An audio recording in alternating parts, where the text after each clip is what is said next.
10 pagi di Kompas TV dipersembahkan oleh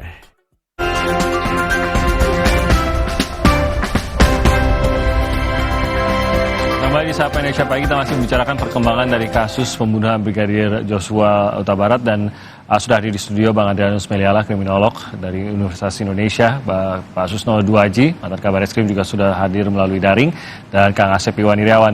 Pak Susno, mungkin Anda bisa membawa kami ke dalam langkah dari kasus penyidikan seperti ini. Bagaimana dispute dari bukti nanti akan berlangsung, khususnya pada saat sudah masuk ke pengadilan? Bagaimana kontribusi dari otopsi ulang, kontribusi dari uji balistik, maupun dari kesaksian nanti akan kita lihat dalam persidangan? Apakah Anda lihat masih ada yang bertolak belakangkah antara bukti-bukti ini? Penyidik tentunya untuk mendukung kesimpulannya kan sudah didukung dengan alat bukti ya, minimal 2 alat bukti, syukur-syukur kalau 5 alat bukti itu sudah terkumpul gitu ya, apalagi disertai alat bukti hasil laboratorium forensik. Saya kira tidak ada yang bertentangan itu nanti. Yang diambil oleh penyidik adalah yang saling memperkuat, sehingga saling memperkuat ada korelasi antara satu dengan yang lain untuk memperkuat kesimpulan dari penyidik bahwa tersangka ini telah memenuhi pasal yang disangkakan. Nah, terus mungkin ada pertanyaan, gimana hasil visum pertama dan kedua?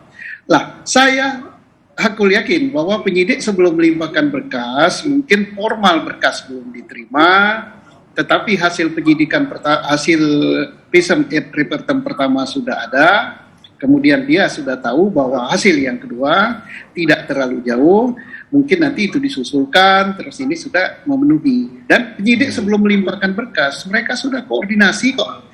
Itu tidak formal nyerapan langsung dikirim begitu saja, apalagi perkara besar menyangkut menyita perhatian nasional sampai ke presiden. Tentunya penyidik sangat hati-hati dan insya Allah jaksa penuntut sangat hati-hati. Semoga hakim pun juga tidak terpengaruh apa-apa. Dan yakinlah pasal 340 dan 338 itu walaupun saya bukan hakim ya, yang hakimnya itu Kang Asep itu luar biasa itu. Insya Allah, kalau saya katakan insya Allah udah terbukti kok. Nah, tinggal nanti berat ringannya hakim jatuhkan hukuman. Nah, ini kan banyak faktor yang mempengaruhi. Nggak ada masalah ini, udah bagus sekali. Oke, nah di saat kita melihat tampaknya sudah cukup jelas begitu semua bukti-bukti juga. Lagi-lagi ekspektasi masyarakat kan cukup besar juga, Bang Adrianus. Kita tidak pernah tahu apakah intervensi itu akan ada, karena kita tahu sepanjang kasus ini sendiri intervensi itu selalu diupayakan gitu dari pihak-pihak tertentu. Nah, sampai semua ini sudah dihadirkan sampai nanti pengadilan, masihkah ada kekhawatiran itukah, atau sebenarnya karena semua terbuka, semua sudah kita saksikan, bahkan kemarin di rapat di DPR ada lagi hal-hal yang diungkapkan juga di situ. Ya, saya mengutip perkataan Pak Menko kemarin pada waktu di sidang RDP ya, bahwa beliau mengatakan bahwa setelah ini beliau mesti menjaga jaksa nih ya, dan nanti hakim gitu ya, agar kemudian lalu dipastikan proses penuntutan dan kemudian pengadilan yang fair apa adanya, jujur dan adil begitu. Dengan satu asumsi bahwa pihak sebelah sana ini selalu akan mencoba-coba untuk mengganggu. Nah, saya pikir itu satu hal yang bisa diterima ya, mengingat ada kemungkinan uang bekerja, lalu kemudian tekanan juga bekerja. Nah, terkait dengan pengadilan, maka ini menarik juga nih, sampai hari ini misalnya FS belum mendapatkan PH, ya, belum ada penasihat hukumnya, belum dimunculkan siapa PH-nya.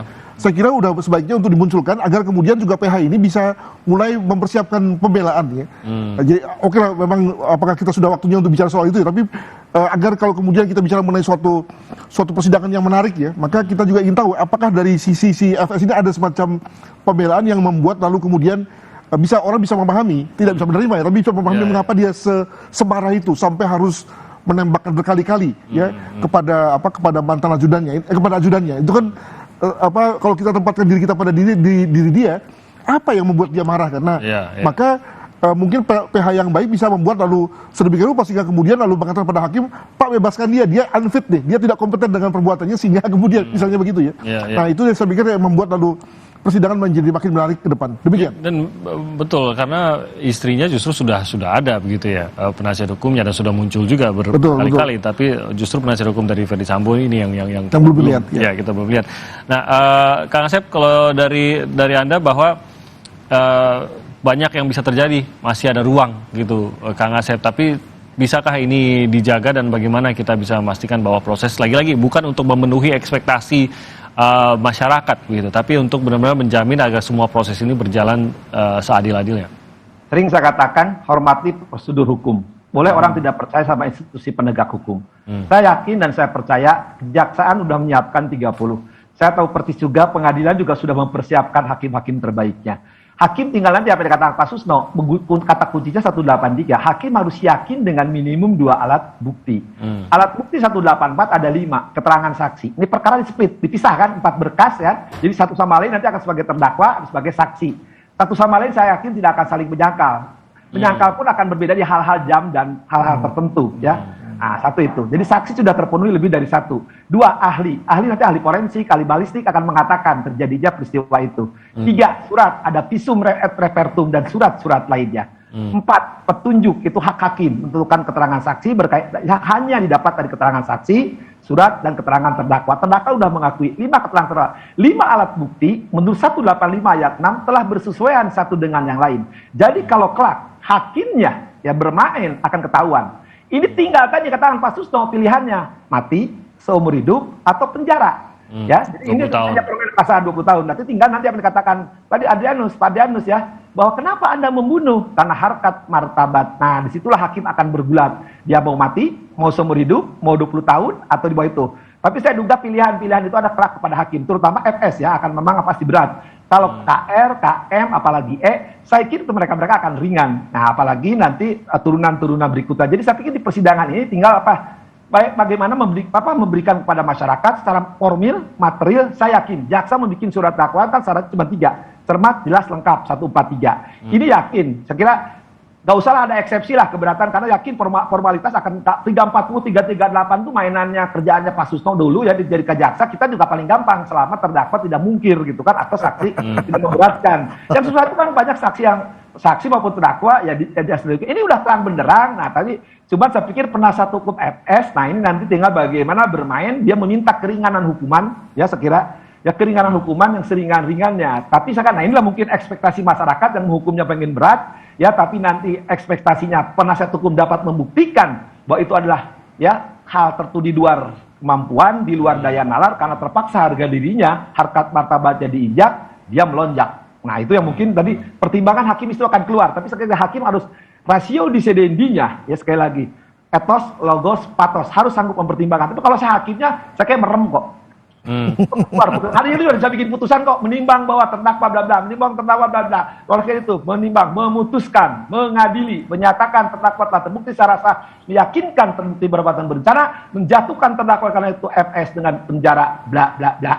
Itu aja gitu kok, di luar kepala kalau saya bikin putusan ini. Cepat ya sidangnya kalau sama Kang Asep. Tapi apa yang akan bisa membedakan tuh Kang Asep bagi hakim? Kalau tadi ada beberapa pilihan tadi ya, memang ujungnya ada hukuman mati, seumur hidup ataupun 20 tahun. Bahkan bisa sebenarnya kan kalau memang hakim ya, katakan lagi-lagi pertimbangan hakim bisa kurang dari 20 tahun juga bisa. Apa yang akan membedakan itu? Apakah tingkat keparahan dari apa yang dilakukankah, atau mungkin perilaku seperti itu tadi, ada unsur menyembunyikan barang bukti, mencoba mengalihkan. Apa yang akan bisa membedakan hukuman mana yang dijatuhkan dalam proses seperti ini? Kalau barang bukti tidak akan dipertimbangkan, jadi yang menyembunyikan itu hal lain ya. Tapi hakim itu bahasanya jam terbang ya, pengetahuan, pengalaman, keyakinan. Kalau hakimnya sudah jam terbangnya tinggi, pengalamannya tinggi, keyakinannya menginginkan mati, bisa mati. Tapi kalau hakimnya tidak menginginkan mati, pasti tunjuk kepada seumur hidup. Kalau hakimnya misalkan akan pertimbangan lebih lanjut tadi, kan harus dipertimbangkan ya. Setelah mati harus dipertimbangkan berat ringanan hukuman ya, berat ringanan itu dipertimbangkan tadi ya. Kenapa dia bunuh? Nah, kenapa dia bunuh? Kenapa dia melakukan perbuatan itu? Kenapa dia membantu? Kenapa dia melakukan? Itu akan jadi pertimbangan. Tapi kalau bagi FS, jelas hakim akan bermain, akan sangat berat menentukan. Hati nuraninya akan diasah, ya. Sifat ilahiyahnya, sifat ketuhanannya akan muncul di situ kan. Hakim tidak boleh balas dendam. Hakim tidak boleh melihat apa. Ini sering saya katakan, maaf ya tim, persetan dengan publik. dia hakim akan memandang kaca kacamata kuda. 340 terbukti, pilihan bagi kami, mati dia. Seumur hidup dia, penjara bagi dia. Nah itu permainan di situ biasanya tadi jam terbang.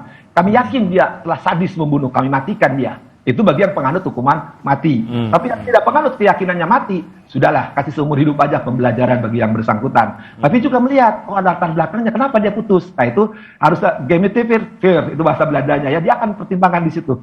Tapi bagi yang tiga, yang misalkan bagi yang membantu, pasti hakim akan turun karena dia tadi anak buah dan sebagainya, terutama juga bagi nanti akan lain pertimbang. Akan bermain atau menarik itu nanti di ya, nanti Pak Susno. Karena justice collaborator ya. Dia Jamping JC, dia merintah jabatan, ini akan perdebatan sangat. Kalau hakimnya tidak teliti menggunakan pasal 51 ayat 1, ya ini banyak yang tidak paham pasal 5 ayat 1 itu selalu dikaitkan. Itu kan militer, padahal 51 itu berlaku bagi sipil, ya perintah jabatan itu udah banyak jurisprudensi, tapi tidak akan saya keluarkan.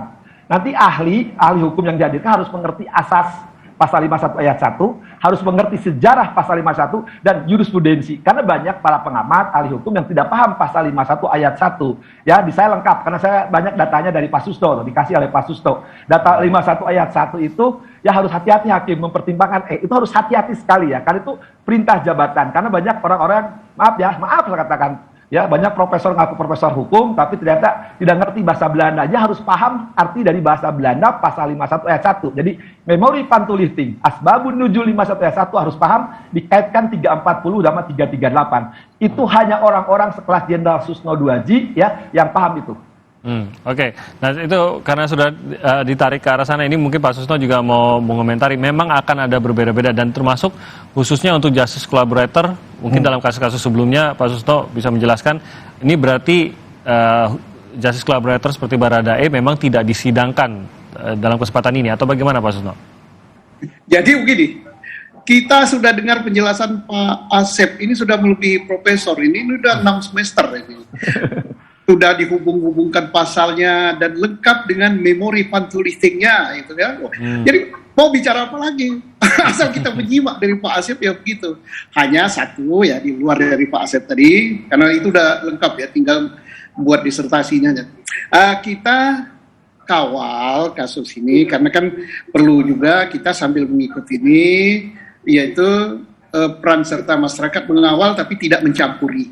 Yaitu media kita, misalnya pemberitaan, media audiovisual, TV mungkin, dan media sosial, ya udah bagus gitu.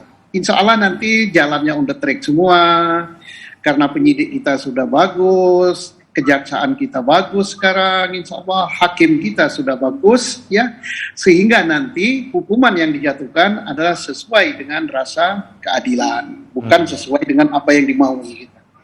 Itulah harapan kita sama dan tugas kita bersama. Pak Asep.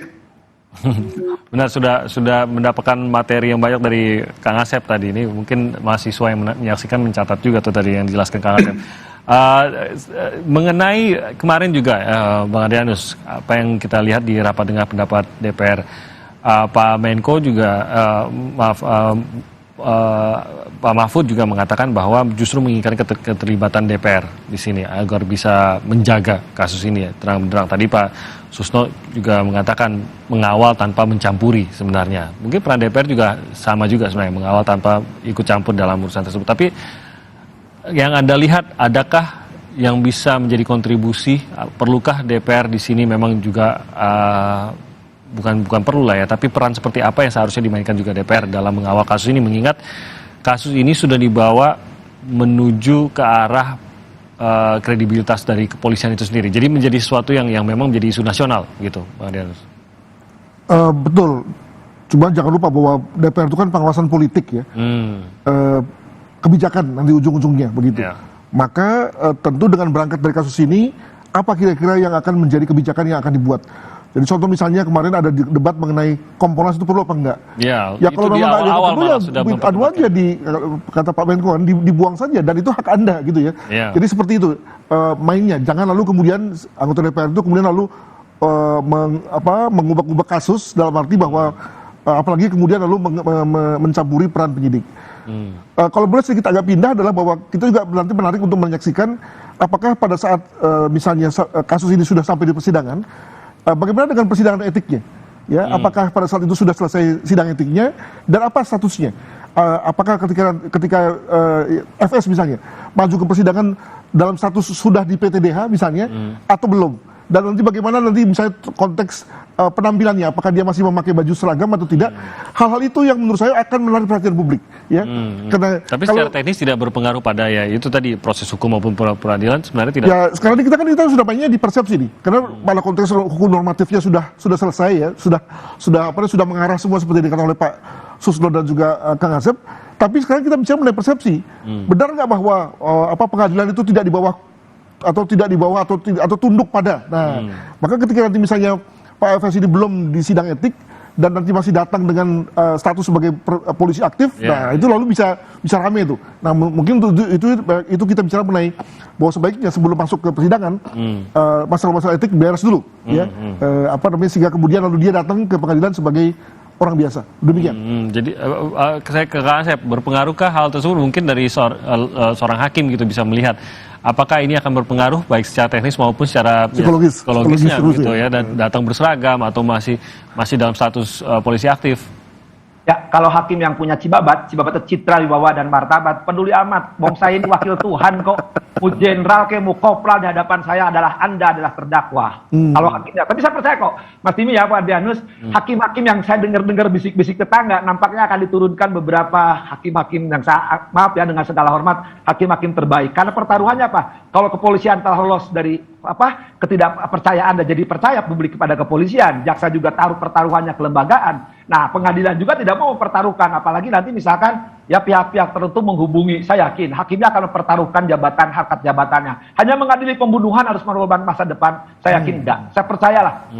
Saya udah saya ancam kok. Kalau sampai ini terjadi, saya turun gunung saya bilang itu aja. Saya dengan Pak Susno akan ke ruang sidang kok, ya. Dan itu pasti akan menjadi beban bagi siapapun, saya yakin enggak. Jaksa dan hakim yang saya dengar bisik tetangga, ya, saya pikir mereka akan mendudukan jaksa-jaksa terbaik, ya, dan hakim-hakim terbaik yang tadi hakim yang punya jiwa, wibawa, martabat, harkat, dia memang itu seorang hakim. Betul, dialah hakim, bukan hakim Irfan Hakim, Christine Hakim, apalagi hakim. Ini saya ingin persidangan berjalan dengan lancar, tapi saya ingin juga lihat Kang Asep turun gunung. Ini masalah konflik juga di saya. Jadi Pak Susno, berpengaruhkah hal tersebut? Apakah benar menurut Anda sidang etik ini harus diselesaikan terlebih dahulu, bahkan sampai kalau memang ini ya jangan sampai masuk ke pengadilan itu sebagai polisi aktif? Polisi mau aktif atau mau tidak aktif, dia kan sipil satu. Ya kan militer, sipil hanya diberi senjata. Yang kedua, hakim kan nggak mungkin lah hakim takut. Tuhan, mewakili Tuhan kok, itu Pak Asif sudah katakan tadi. Dan hakimnya hakim yang terbaik, yang jam terbangnya tinggi, bukan hakim garis. Dan bukan juga hakim yang yang masih terpengaruh bisik-bisik tetangga. Yakinlah gitu. Hakim yang akan menyidangkan, hakim yang terbaik di antara yang baik, jaksa penuntutnya juga jaksa yang terbaik, penyidiknya juga penyidik yang terbaik. Buktinya 1 bulan 4 berkas selesai gitu. Nah, nggak sampai 1 bulan gitu, karena dia mulai kerja itu kan setelah semuanya disingkirkan dari hal-hal yang tak benar.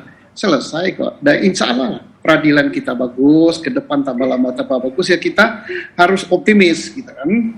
Ya, terutama saya yang pernah merasakan yang enggak enak. Jadi penjaliman jenderal jangan diulang ya, Pak Susno ya. Penjaliman jenderal jangan diulang. Iya, saya dulu nanti kita jadi saya masih aktif berpangkat bisa dijolimi itu, tapi ke depan saya enggak, karena cinta saya begini. Oke, jadi tidak ada keraguan seharusnya, dan Anda percaya bahwa tidak akan ada keraguan. Yang penting memang terlihat kan secara politik juga terlihat ya Bang Adrianus bagaimana kasus ini ingin diselesaikan gitu. Jadi dukungan politik ini juga kita lihat, sementara dari sisi teknis bukti-bukti juga tampaknya sudah lengkap. Tadi Bang Adrianus juga dan juga Pak Susno mengatakan ini sudah lengkap, sudah terang benderang, sudah tinggal berjalan kasusnya. Mungkin ada beberapa hal, 1-2 tadi seperti ada handphone yang sampai sekarang belum ditemukan, yang kemungkinan bisa memuat bukti-bukti yang kuat seperti handphonenya Joshua, keterangan dari Bu Putri mungkin ini juga bisa membantu, tapi ini juga kan masih ada beberapa hambatan untuk mendapatkan yang sejelas-jelasnya. Tapi tidak sampai menghalangi perjalanan kasus, gitu ya Pak Andreas? Ya. Jadi tetap bisa berjalan kasus ini. Ya kan orang masih bicara mengenai apa yang terjadi dalam 7 menit. Ya. Kan? Karena tidak ada CCTV yang memperlihatkan. Ya. Nah, maka lalu tergantung pada keterangan yang akan diberikan oleh masing-masing tersangka ketika menjadi saksi atas yang lain, gitu ya. Nah, dibantu lagi dengan balistik, dibantu lagi dengan otopsi, maka kemudian menjadi cukup jelas lah apa yang menjadi tadi, apa yang dilakukan oleh para pelaku dalam 7 menit itu. Nah, yang saya pikir itu yang akan ditunggu oleh banyak orang ya mengenai apa yang terjadi, dan saya kira memang menjadi cocok dengan konteks di mana tidak ada penyiksaan, karena kalau pakai penyiksaan pasti lebih dari 7 menit kan gitu ya. Maka kita ingin tahu tuh apa yang terjadi, mungkin ada percakapan dan seterusnya sehingga kemudian lalu menjadi jelas apa atau menit-menit sebelum kemudian penembakan terjadi. Begitu. Tapi memang Tim. Sep. Nanti yang menarik itu nanti keterangan ketika ditanya FS. Itu yang kuncinya di FS. Keterangan ditanya itu ya sejauh mana FS memberi keterangan, apakah masih berbelit-belit atau mengakui secara terus terang. Nah, ini yang menentukan tadi vonisnya kan. Tapi juga ini keterangan ini akan menentukan juga bagi E, bagi KM, dan bagi RR maupun PC. Jadi kalau nanti keterangan FS masih dagelan, itu mungkin bagi media menarik, ya, terutama media gosip. Tapi bagi persidangan justru tidak berkontribusi Tidak ada, sudah tidak ada ngaruh apapun. Coba kan nanti tinggal tanya, makanya detik-detik 7 menit itu dari awal bahkan mungkin ditarik, apalagi kalau yang mau jauh narik ke Magelang gitu kan. Jadi detik-detik ketika nyawa terenggut itu akan menentukan. Ada pertanyaan-pertanyaan penegak hukum, entah penasihat hukum, entah JP itu hakim, akan kelihatan. Apakah hakim itu cerdas, tangkas, terengginas. Kalau penegak hukum nanyanya meler, berarti bodoh itu. Jadi kalau khususnya untuk Ibu PC dalam hal ini, mungkin Pak Susno juga pernah menghadapi saksi atau bahkan di sini tersangka yang saat ini dinyatakan oleh pakar juga sedang mengalami tekanan begitu, bahkan ada gangguan yang dihadapi gitu. Apakah bisa dipaksa memberikan kesaksian kah, atau memang status hukumnya mau tidak mau ada beberapa hal yang tidak bisa dilakukan terhadap status hukum tersangka ini, Pak Susno? Pertama, siapapun diperiksa itu baik sebagai tersangka maupun sebagai saksi, dia harus sehat lahir dan batin. Sehat lahir itu ya dokter lah, diraba-raba temperaturnya berapa, denyut nadi dan sebagainya ya, sehat. Nah, batinianya kan, kejiwaannya kan itu tugasnya psikiater. Nah, sudah ada dia kan konsultan psikiaternya, bunyinya kayak apa. Tetapi Polri selaku penyidik kan tidak langsung percaya begitu saja. Ada second opinion, apalagi di Polri kan ada yang namanya dinas psikologi. Kan.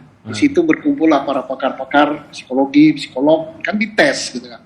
Nah, buktinya ternyata penyidik sudah memeriksa Ibu PC udah 3 kali gitu tanpa tanpa didengung-dengungkan kepada publik. Berarti dia layak secara kejiwaan, layak juga secara fisik, dia sehat.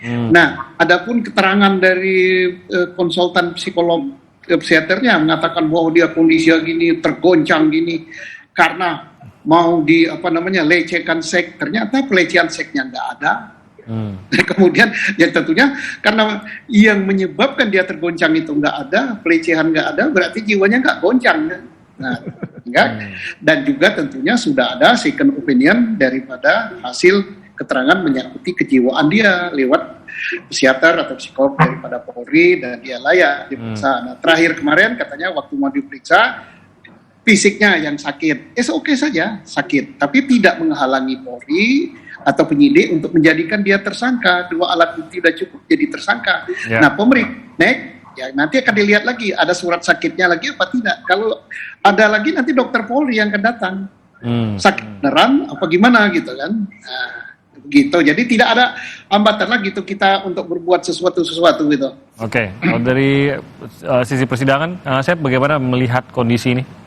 Ya, kita harapkan pertama ini cepat. Jaksa kan kasih waktu kan seminggu ya untuk tidak bolak-balik.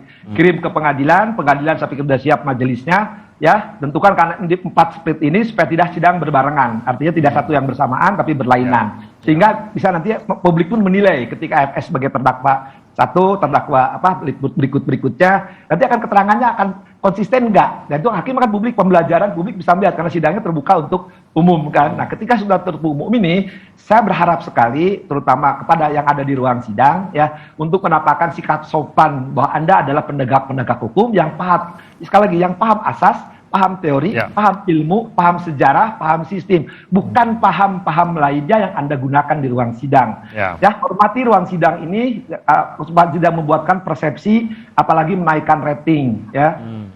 Baik, terima kasih Kang Asep, Iwan Iriawan, dan juga Pak Susno Duaji sudah bergabung bersama kami. Bang Adrianus juga terima kasih sudah hadir di studio kami pada pagi hari ini. Kami akan kembali lagi, saudara, jangan kemana-mana. Usai jeda kami akan hadirkan segmen Sehat di Tengah Pandemi. Nanti Bayu Sutiono akan membawakan. Bersama Kompas TV. Jika pesawat TV kamu belum digital ready atau bukan Smart TV, siapkan set-top box dan sambungkan ke antena. Kemudian, pilih tombol setting pada remote TV, lalu tekan Auto Scan. Jika pesawat TV kamu sudah digital ready, cukup pilih tombol menu pada remote TV. Kemudian pilih setting, pilih saluran, lalu auto scan. Mudah bukan? Dengan menggunakan saluran digital, Anda bisa menyaksikan program-program terbaik Kompas TV dengan kualitas gambar serta suara yang lebih tajam serta jernih.